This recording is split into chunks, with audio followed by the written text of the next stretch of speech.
This is the IELTS listening test. You will hear a number of different recordings and you will have to answer questions on what you hear. There will be time for you to read the instructions and questions, and you will have a chance to check your work. All the recordings will be played once only. The test is in 4 parts. At the end of the test, you will be given 10 minutes to transfer your answers to the answer sheet. Section 1. You will hear a woman making a hotel reservation over the phone. First, you have some time to look at questions 1 to 4.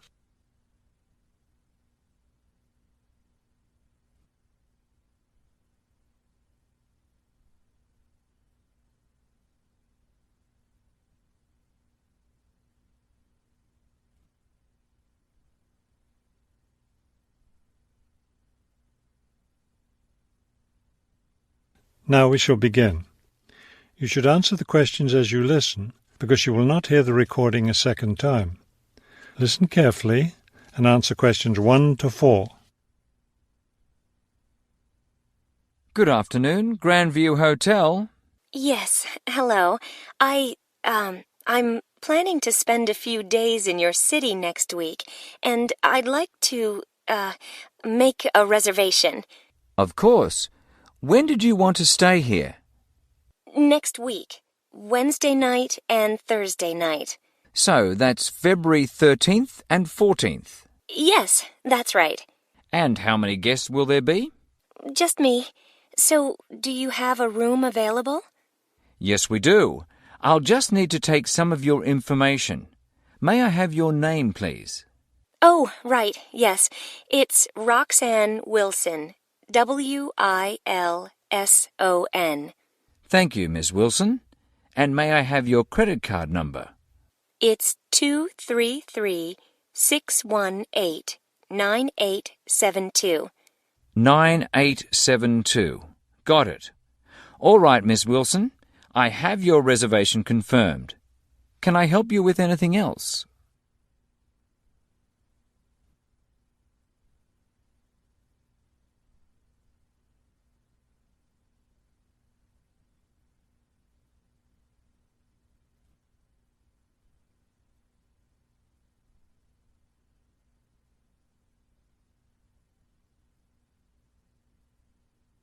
Now listen and answer questions 5 to 10.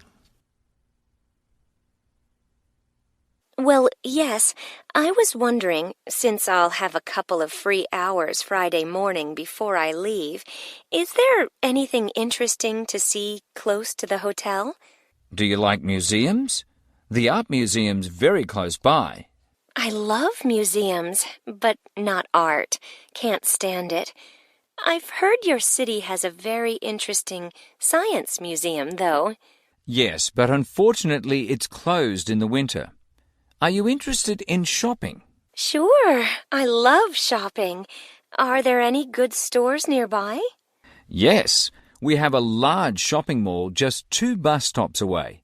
You take the bus to Monument Square, and it's just half a block from there. Just look for the post office, and you'll see the mall entrance next to it. Fabulous. What about lunch? I hear your city has good restaurants. Yes, there's a nice restaurant very near. It's just across the street from the park. Sounds good. I can have lunch, then walk in the park afterwards. I have one more question.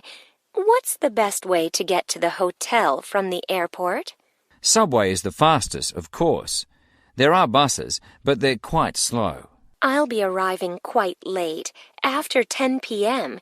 I thought I might have to take a taxi. The subway runs until midnight. Oh, good. Then I'll do that. Will there be someone at the hotel front desk that late? Oh, yes. The front desk stays open until 2. That is the end of section 1. You now have half a minute to check your answers.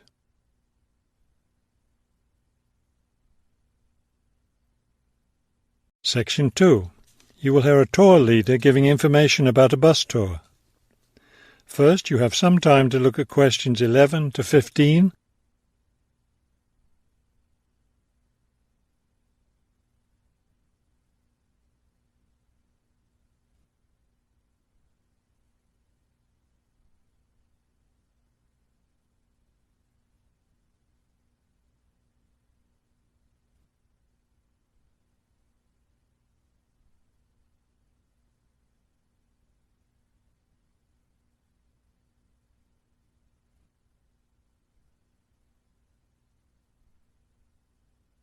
As you listen to the first part of the talk, answer questions 11 to 15.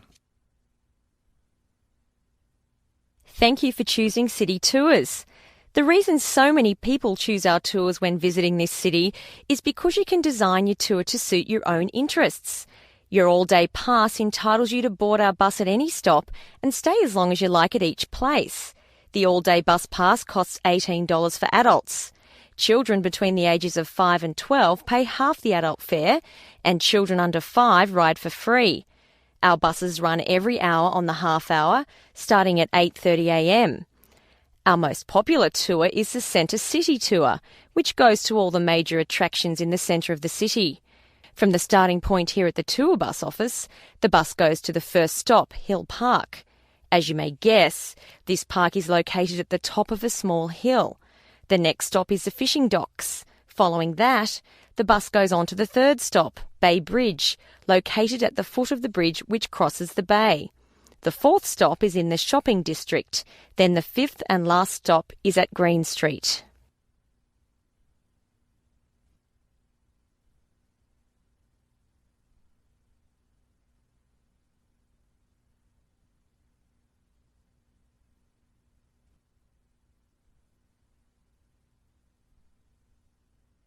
Now listen and answer questions 16 to 20. There are many interesting things to do and see on the Centre City tour. At the first stop, you can enjoy a spectacular view of the bay, the city, and especially of the fishing docks, which are located at the foot of the hill. At the second stop, you can walk around and look at the boats. Fresh fish from the bay is also for sale here, since this is the place where the fishermen bring in their catch. The next stop is where some of the city's finest seafood restaurants are located, so you might want to plan a lunch stop here. You can eat fresh fish here, prepared in the traditional local way. The fourth stop is, of course, where you can do your shopping. Don't miss the opportunity to purchase some of our city's famous handmade baskets. You'll want to take several home as souvenirs of your visit to our city. Finally, at the last stop on the tour, you can visit one of the oldest buildings in our city, the theatre. This building was built over 400 years ago and is still used today as a place to see plays, musicals and other performances, as well as our annual film festival. That is the end of section 2. You now have half a minute to check your answers.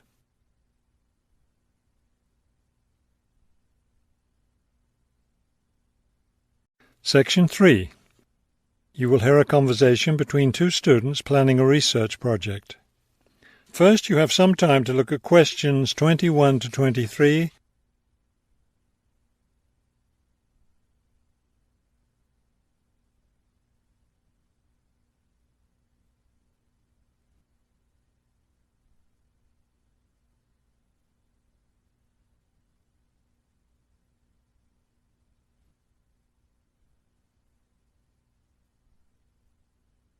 As you listen to the first part of the conversation, answer questions 21 to 23. We'd better start planning our research project because we don't have much time left before it's due. I know, only 3 more weeks. Is that all? I thought we had more time than that. Well, let's get to work then. Okay, so we agreed we're going to interview shoppers about their spending habits. Did we decide to conduct our interviews at the department store? We haven't decided anything definitely yet, but I think the shopping mall would be a better place. We'd get more of a variety of shoppers there. Yes, that's a good point. So let's do that. How many interviews did the professor say we had to complete? She said at least 30. That sounds like a lot, doesn't it? Yes, but if we divide it up between the two of us, that's just 15 each. That's not so bad.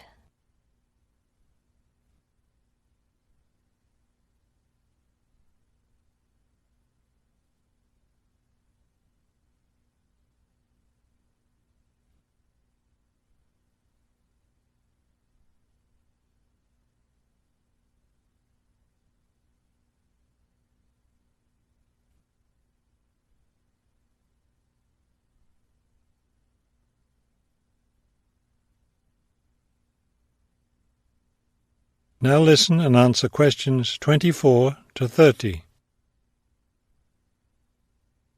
OK, so I guess we'd better start designing our questionnaire. Well, we have to do some reading first, don't we? Didn't we say we were going to compare our results to the results of a government study? Right, the government study about how the economic crisis has changed people's spending habits. We want to see if we get similar results. Yes, so we'd better read that first and then design our questionnaire. Then I guess we'll be ready to go out and interview shoppers. No, don't you remember? The professor said she had to approve our questionnaire first before we actually conducted the interviews. Oh, right.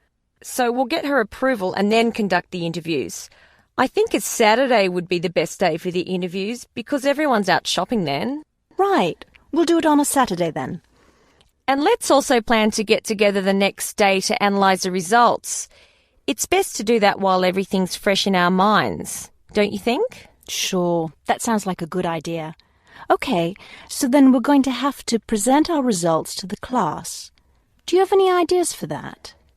It's an important part of our grade, so I think we should plan it well. Well, I think the obvious thing is to prepare some charts showing our results and how they compare with the government study. That will help make the information a lot clearer to the class. Right. OK, so we'll draw up some charts of the results. And then that's it. All that will be left to do is give the class presentation. Do you think we can be ready on time? I sure hope so. Let's get started now. That is the end of section 3. You now have half a minute to check your answers. Section 4. You will hear a professor give a lecture on Louisa May Alcott. First, you have some time to look at the questions 31 to 40.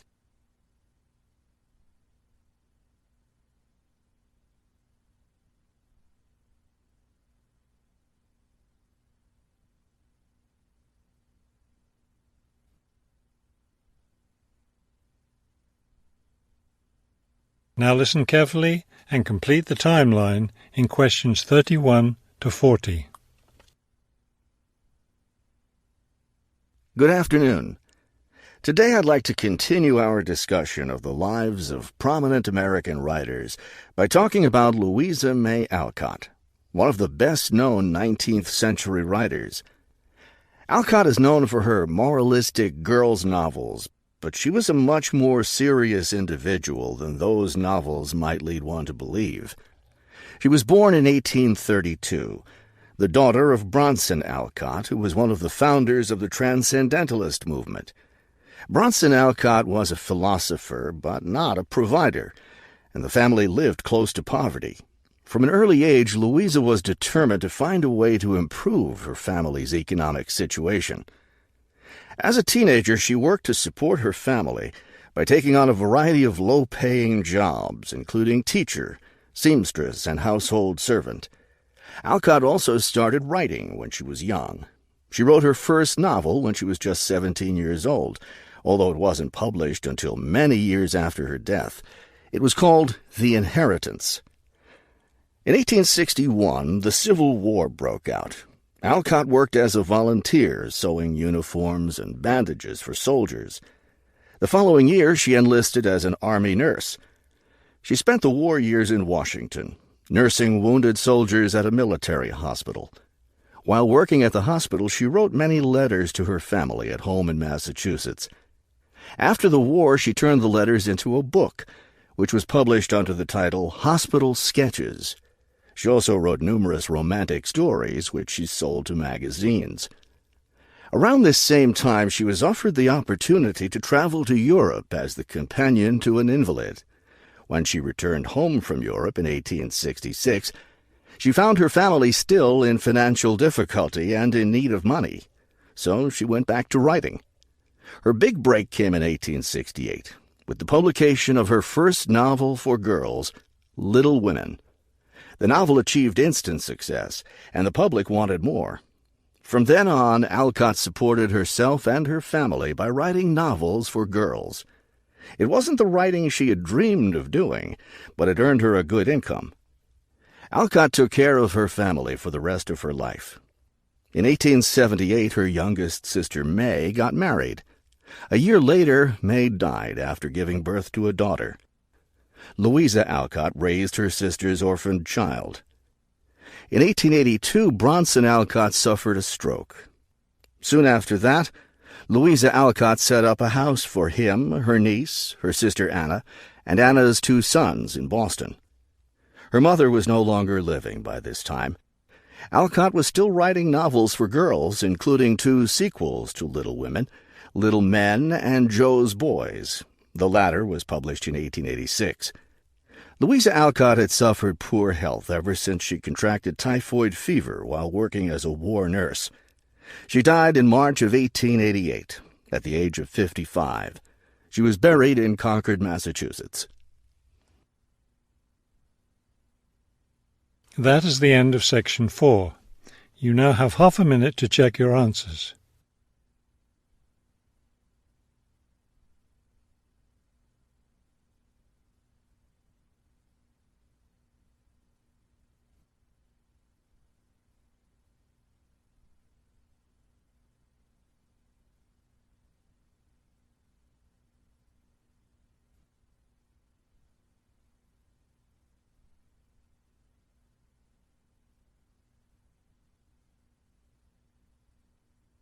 You will now have 10 minutes to transfer your answers to the listening answer sheet.